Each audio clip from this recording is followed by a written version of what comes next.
Welcome everyone. Today we'll have a video to talk about the mistakes and things we didn't know after getting Adventure 30 and above. We'll be looking at why it's important to not max level a character after Adventure level 30, the leveling suppression when the level of a character is compared to the enemy level and how the details calculations and how things work. After that, how elementals can override each other and how buffs can become less useful. And finally, we'll look at the limitations of the Blacksmith crafting enhancement, which is limited to 30 a day. A common mistake most people, and myself included, made is to maximum level a character after ascend the character. What that means is I am no longer earning additional monster experience from killing monsters, and I'm kind of wasting my precious resource. We'll also talk about the other parts first, but let me just show you my characters currently, and I realized this is getting much more important and I really want to talk about it. So I max level my Genshin for better stats. I also max level my Jin, and I max level my Klee. So a lot of experience books were used. If you look at my Venti carefully, I'm currently sitting at about 30,000 or 28,000 experience over the 133,800 experience needed for the current level. This might not seem much, so what's happening is I have basically saved one purple book and about the one blue book. Yes, one purple book and one blue book is probably about 7 or 8 reason, but keep in mind guys, I have not been farming much lately, so in the past 4 or 5 days when I got to adventure level 40 when I leveled up for all the characters, I rarely played to farm mobs. I'll be making lots of guides. So pretty much you can get this much experience within 1 or 2 days if you were killing all the mobs, if you're doing a lot of things. So within 1 or 2 days you are saving at least one purple and one blue book. And that translates into, again, close to 10 reason if you are actually not level capping yourself.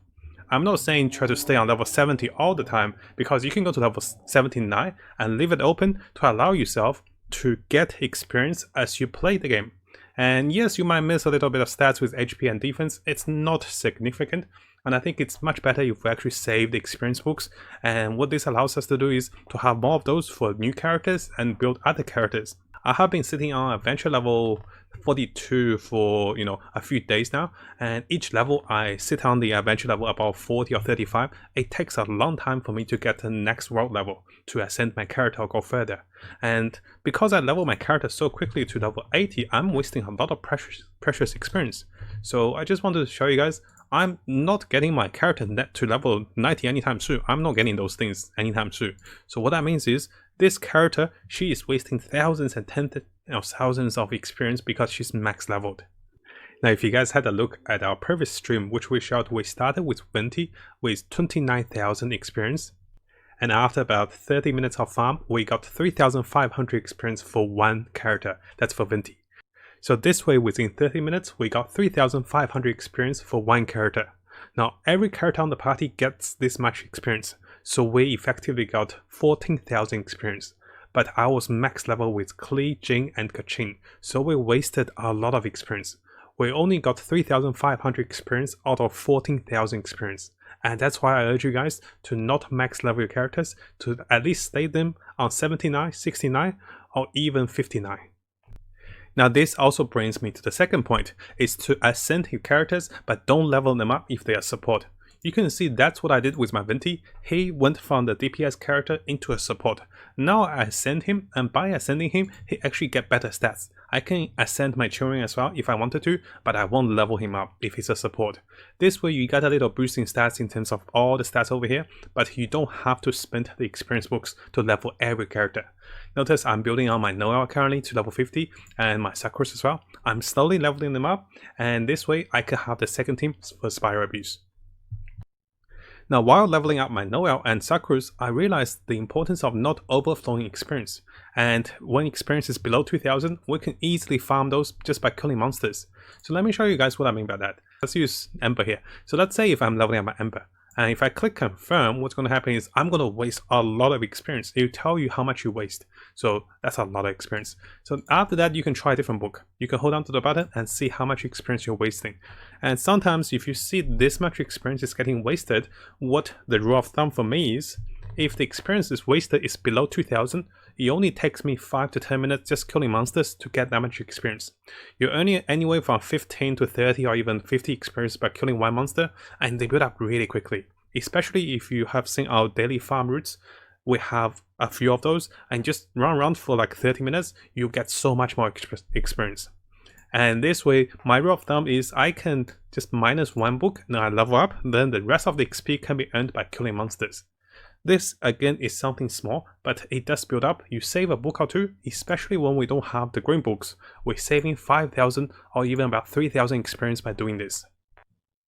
Now, as you guys know me, I don't like to complain about things. We try to, make things better, or we're trying to look on the positives. Currently, we do have a resin problem. The resin does not regenerate fast enough, and I have been killing, the leyline flowers for Mora and also leyline flowers for the experience. While doing so, it's really important that we look at ways to save resource. We can try to save Mora, but it's very hard because it's needed everywhere. So that's why I'm giving you guys tips and guides to try to save some of the experience. I have been clearing quite a bit of the leyline flowers, and the more I clear them, the more I realize how much more experience we can save by following the first rule. Now, if you haven't subscribed, this is a really good time to do so. Make sure you also turn the bell on for the latest news, as I find more of them for us. You can see that we're really dedicated for Genshin Impact. We'll have builds, guides, tips, news, and events updates for everything that's Genshin Impact related. Next up, we have the leveling suppression. This might seem a little contradicting to the first one, but the first one recommends us to get to maybe 39, 49, 59 level and leave the last level open. So what is leveling suppression?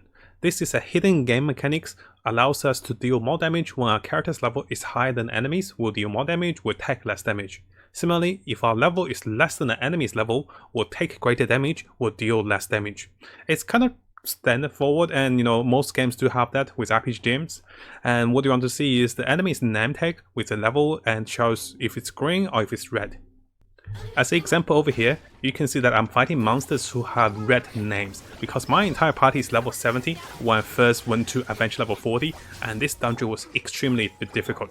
The monsters were hitting for like 20-30% of my HP one hit, because I take much more damage, I was doing much less damage. Sometimes I'm popping like 200, 300, 400, and the monsters were doing much more damage to me. So knowing that there is a leveling suppression, I want to research how much exactly it is. So I want to research over here with a Chinese forum to look at the different testings people had, and also the final summary people had, and also I went to other parts to search first. So to summarize, basically the estimation is at least 0.3% per level that is naturally gained. That's if you do additional damage or if you take additional damage. And similarly, the monsters might have different armor rating or defense rating as they go into higher levels, so don't forget to take defense into effect. I'll show you guys an example over here what I mean by the leveling suppression. So over here we'll be looking at an example of a level 90 Shaolin dealing 30,000 damage against a level 30 monster, and also 20,000 damage against the same monster at level 82. And this shows how leveling suppression works in a pretty good summary. So you can see this is basically about rank suppression, or this is a translation from Chinese form. So basically hierarchy leveling suppression exists, and the poster is demonstrating with a very nice GIF. On top, this is a physical damage charge Shaolin, and she crit. Keep in mind guys, she hits really hard. This is a level 90 Shaolin. So what she's hitting is she's hitting about 30,000 damage critical hitting on the Electro Elite boss. And second part to that is he also shows that his Shaolin fighting the same boss, but this time is level 82, and she crits for about 21,000. So there's 10,000 less damage. And this also demonstrates how the additional damage and less damage works. So similarly, the additional damage we take is very similar, but we also have to consider the defense factor. Next up, we'll look into the elemental override concept. This is again a hidden fact in the game, and most of us have made the mistake of being really annoyed with it. Because if you have Ring guys, he actually buffed the normal attacks of your melee characters into cryo. And what happens is, people on the Chinese forum actually went to research, and they concluded the top part. I went to research the bottom part, and after that I wasn't able to research everything, but basically summarizing it. So if you come back to our previous video, I have a lot of the team building using Rin, because he's a great cryo character. He can be used with electric for superconduct, which reduces enemies' armor. The downside is, if a melee character that is using one hand, two hand, or all the the lances, if they're within Chorin's circle, their attack will become cryo. And especially for the electric characters like Razor, Bidu, and also Kachin. And what was getting feedbacks about that, I was like, okay guys, I'm gonna talk about it, but give me a little time to test everything. So The conclusion is, while getting a buff, let's say if we're getting a Bennett buff for Pile, or we're getting a Chewing buff, so each of the buff overrides. If you have Pile, it's likely you are the supreme element, so the Luke in Chewing Circle will still do Pile damage. While if you have Kaching or if you have Jing, they in the Quile Circle will start to do Quile damage. So Quile overrides those elements. Similarly, Geo characters overrides Quile. Now I know it's harder for me to just tell you guys in words, so what I did was I spent the time to get different elemental characters to actually show you a demonstration with a replay. It took me ages to get everyone energy to recharge because no one had energy to recharge. I was like, why? So what we're going to start with, keep in mind guys, Kaching has electric damage after casting her E. I'll demonstrate over here. You can see all her damage are in the purple color. Now that Turing cast the circle, he will buff all the melee units in the circle with attack speed, and also their attack now become Quile. Look at Kaching. She now hits in a blue attack. So she basically now, and I did her E. After doing her E, she's supposed to do electric damage, and that is her passive, but she still does Quile. So what this shows is the electric characters are being overridden by Quile. And my tip for Kaching or any electric characters that's melee is to position your Chewing Circle efficiently, not right under the enemy. Try to position on the side of the enemy or take enemy to the corner. So this way you step out of it to do your electric damage, but you step back in for the attack speed or to debuff enemy with Quile. This way you are consistently debuffing enemies with 2 elements and you're perking the superconduct multiple times with 1 character. So pull the enemy over here, hit over here for electric, hit over here for Quile, and then you're getting double bonus. Next up, let's have a look what happens when Turing casts E Quile buff with Noelle. When Noelle casts her ultimate, she will turn all her attacks into Geo, and Turing will be buffing everyone into Quile. So what happens when that interaction is that the Geo element is actually an overriding element. It is stronger than Quile, or it takes over.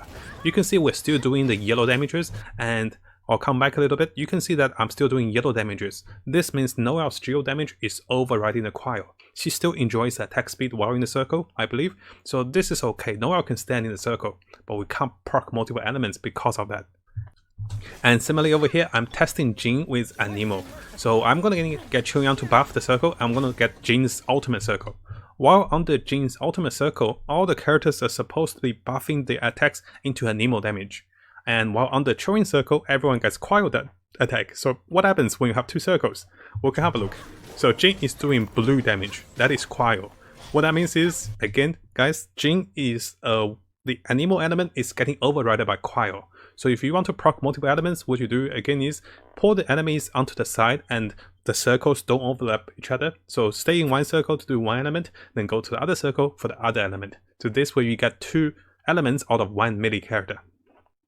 Now, unfortunately, guys, I do not have a Constellation 6 Bennett to test the Pile buff, and also I didn't have a Mona to test with the Hydro interactions. I did try to use the melee one-hand shot user Xinqi, but he was not enough to test anything with Hydro, so I don't have Mona to test that. If you guys do know about the interaction with Pile versus Geo, let me know, but it's usually we don't really have those interactions. It's more for Hydro and Pile. I want to see which one overrides. I do believe Hydro might override Pile, so this way Bennett can buff our Mona. That's what's the build with Mona, but I'm not sure. I can't confirm this right now. And finally, let's look at a quick replay of showing how the Blacksmith actually have limitations on all of the enhancement ores for the weapon experience. So I found out this because I was short on weapon experience. I wanted to get my weapon to level 80, and I was crafting some of the weapon ores. And what happened was, I was mining a lot of minerals and I want to craft a lot of them in one day, but I couldn't. So let me show you guys a replay, what happens. And I was like, hey, this is very important to know. Notice my amount now says 0. After crafting 30 enhancement ores in one day, I can no longer craft any of those. And after that, I tested with each of the different ores crafting. So it's not 30 for each, it's 30 total enhancement ores. No matter if you craft the lowest tier, second tier, or the highest tier, if you craft 30 in total, you cannot craft more for today. It wasn't the case for the prototype weapons. I crafted about 3 or tried 4, and that did not show me anything. And be aware guys, the cancellation time for the prototype weapons is only 10 seconds. So while I was testing, I was like, must cancel, I don't want this. So only thing that's limited with the Blacksmith right now, it's the enhancement ores. Maximum 30 in total in one day. To summarize this video, I know we covered quite a few things together, but I want to talk about the mistakes, the annoyance, and the things we didn't know after getting adventure level 30 and plus. It's very important, guys, we maximize the resource we get with the limited reason we have, so not maximum level your character is actually giving us a lot more reward. We'll also talk about leveling suppression, after that the elemental override and how buff can interact with Exp In, and finally, limitations of the Blacksmith daily crafting.